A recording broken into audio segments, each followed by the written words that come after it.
그럼 내 딸 세리는 도대체 누구 딸인 거야? 독고탁은 세리와의 유전자 검사 결과 친부녀 관계가 아닌 걸로 나온 것을 보고는 분노를 참지 못한 채 길길이 날뛸 수밖에 없었죠.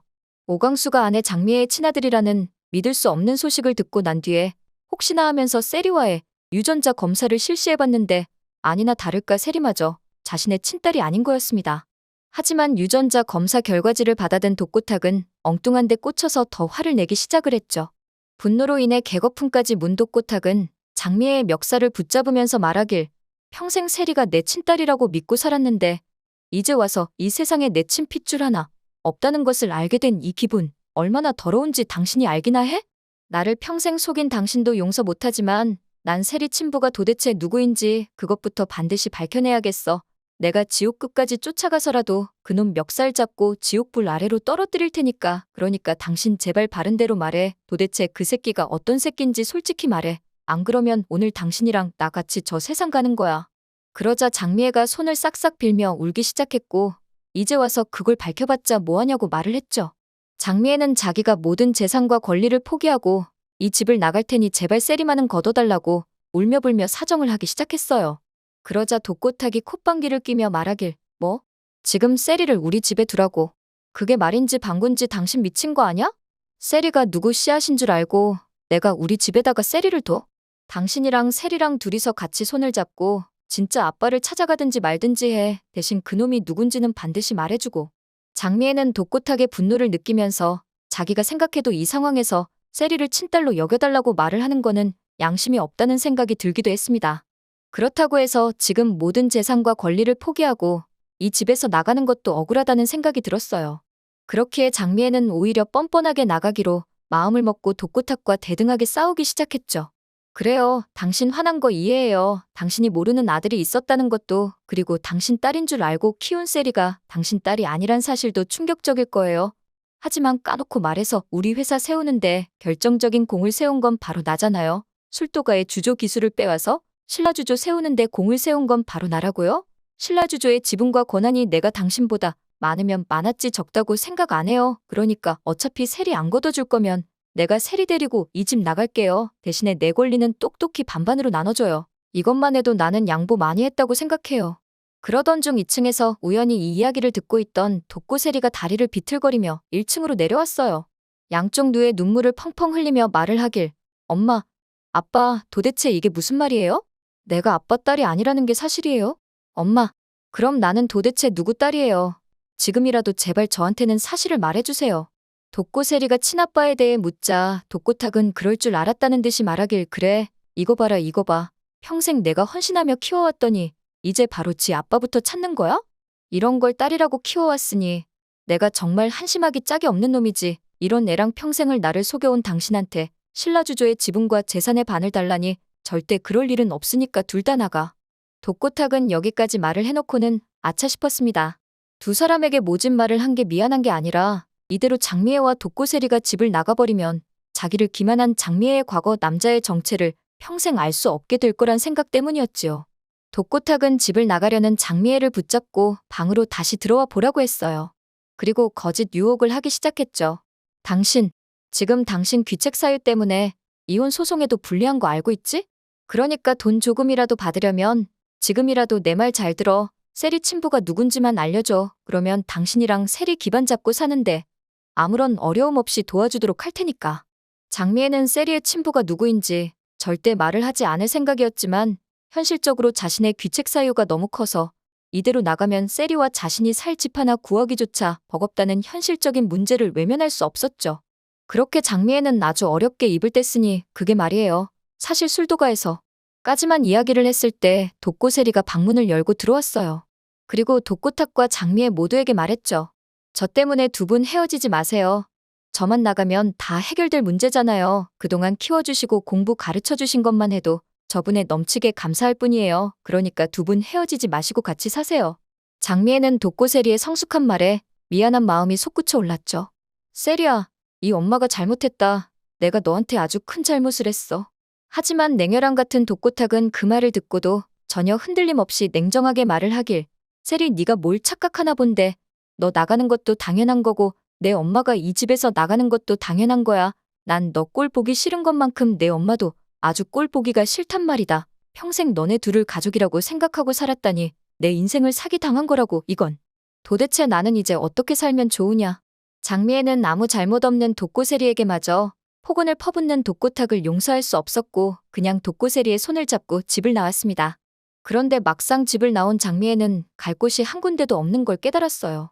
자신과 딸의 카드는 모두 정지가 되었고 계좌마저 인출이 거부당한 상태가 되었죠. 그렇게 갈 곳이 없어진 독고세리는 친구 한봄에게 SOS를 청했습니다. 며칠 동안만 신세를 져도 되냐고 물었고 착한 마음씨를 가진 한봄은 당연하다고 했죠. 독고세리는 한봄의 집에 가서 엉엉 울며 진실을 이야기했어요. 놀란 한봄이 세리를 다독이며 말하길 정말 독고 아저씨가 내 친아빠가 아니라고. 그럼 도대체 누가 내 친아빠인데? 한봄은 무너져 내리는 독고세리를 위로하며 이제라도 친아빠를 찾아야겠지 않냐 말했고 독고세리도 친부의 정체가 너무나 궁금했죠. 하지만 장미애가 순순히 말해줄 것 같지 않았고 자신의 노력으로 찾아내야 할 것 같았습니다.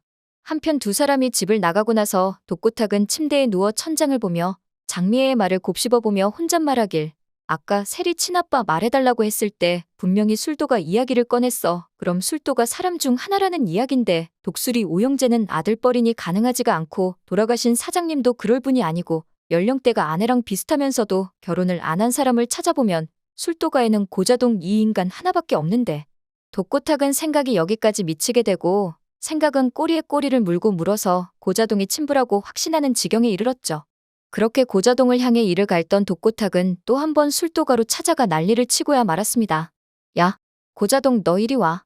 네가 내 아내를 그렇고 그런 관계여서 세리를 내 딸로 속여보네? 내 인생을 망친 놈이야 고자동 네가. 독고탁은 고자동의 머리채를 잡고 휘두르려 했지만 맨질맨질한 대머리를 가진 고자동의 머리는 도저히 잡히지를 않았죠. 게다가 육중한 몸매의 고자동이 여리여리한 몸매의 독고탁을 상대하는 건 식은 죽 먹기보다도 쉬웠습니다. 고자동은 독고탁을 하늘 위로 번쩍 들어 바닥 아래로 내동댕이 치며 말했어요. 야, 이 미친놈아. 지금 뭐라 씨부리노? 내가 네 아내랑 뭐 어쩐 관계라고. 이거이 지난번에도 와서 우리 범수한테 이상한 누명을 씌우더만 이제는 바로 내 차례인가. 독고탁은 허리를 붙잡으면서 일어나 말하길. 네가 지금 무슨 낯짝으로 사람을 패. 양심이 있으면 무릎 꿇고 싹싹 빌어야지. 독고탁은 고자동이 세리 친부라고 아직도 확신을 하고 있었기 때문에 절대 지지 않는 모습이었습니다. 이때보다 못한 공주실이 나섰어요. 아니 지금 여기 와서 무슨 짓이에요?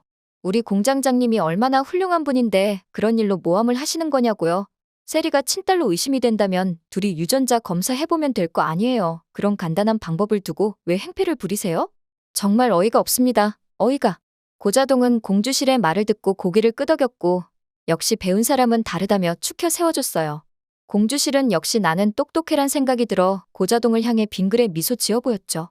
그렇게 독고탁은 그런 고자동에게 머리카락 한 올을 달라고 부탁을 했지만 머리카락을 뽑으려는 고자동의 손을 공주실이 강하게 제지하면서 말하길 아니 지금 가뜩이나 남은 머리카락도 몇 올 없는데 지금 머리카락을 왜 뽑으라는 거예요. 칫솔 가져가세요. 칫솔. 독고탁은 슬그머니 머리에서 손을 내렸고 그렇게 독고탁은 고자동의 칫솔을 가지고 집으로 오게 되었습니다. 독고탁은 독고세리의 칫솔과 고자동의 칫솔로 유전자 검사를 의뢰하게 되었고 당연히 검사 결과는 친자 관계가 성립이 되지 않는다고 나올 수밖에 없었죠. 독고탁은 의문에 빠지게 되었어요. 도대체 술도가의 어떤 놈과 장미애가 눈이 맞아서 독고세리를 낳았는지 그 사실을 밝혀내지 못한다면 죽을 때 눈도 못 감고 죽을 것만 같았습니다. 한편 한봄의 집에서 기거하고 있던 장미애는 독고세리에게 친부가 누구인지 말해줘야겠다고 마음을 먹게 되었어요. 그 사람은 바로 술도가에서 함께 일했던 과거 남자 직원이었고 현재는 연락도 끊긴 채 생사조차 확인할 수 없는 상태였죠. 장미애는 독고세리에게 미안하다고 사과했지만 독고세리는 장미애의 사과를 받아줄 마음이 없었어요. 독고세리는 우울한 눈빛으로 말을 하길 엄마 됐어요. 이제 그만하세요. 차라리 잘 됐어요. 이제 아버지는 교수님이랑 제가 결혼하든지 말든지 관심도 없으실 것 같고 엄마 또한 반대할 명분은 없어 보이네요. 그래서 저는 이제 교수님이랑 결혼할 거예요. 엄마가 동의하든 반대하든 상관없어요. 제 친부가 누구인지는 이제 궁금하지도 않고 지나간 일은 이미 다 지나간 일이니까 그러니까 너무 미안해하지 않으셔도 돼요. 그렇게 독고세리는 장미애와 선을 끊고 오범수와의 결혼만 생각하기로 마음먹었습니다. 한편 독고탁은 거의 정신줄을 놓고 살았고 당연히 원래부터 망해가던 신라주조는 더 망조의 길을 걸을 수밖에 없게 되었죠. 결국 적자 경영에 시달리던 신라주조는 부도가 나버리고 말았습니다. 가족도 회사도 모두 잃은 독고탁은 서울역 노숙자가 되었습니다. 은혜를 원수로 갚은 자의 최후였습니다. 독고탁은 늘 정의로운 척하지만 자기 감정에 솔직하지 못하고 사랑을 핑계로 타인을 조종하고 세리를 위해 헌신한 듯 보이지만 사실은 죄책감에 사로잡힌 자기만족일 뿐이고 형제들 앞에서는 웃지만 뒤로는 혼자 결정을 내려버리며 책임감보다는 고집이 앞서고 진심을 말하지 않으면서도 상대방에게만 진심을 요구했습니다. 장미애는 늘 이성적인 척하지만 자신이 원하는 방향으로 몰아가고 사랑을 선택하면서도 책임은 지지 않으려 하며 과거를 내세워 현재를 지배하려 하고 희생한 척하면서도 결국 자기 감정을 우선시하며 세리를 위한 선택처럼 보이지만 실은 죄책감 덜어내기 위한 행동을 하고 결국은 진심보다 역할에 갇힌 인물이었죠. 술도가에서 입은 은혜를 원수로 갚은 두 사람이 어떠한 결말을 맞게 될지 궁금해집니다. 오늘 영상 재밌으셨다면 구독과 리뷰 부탁드려요.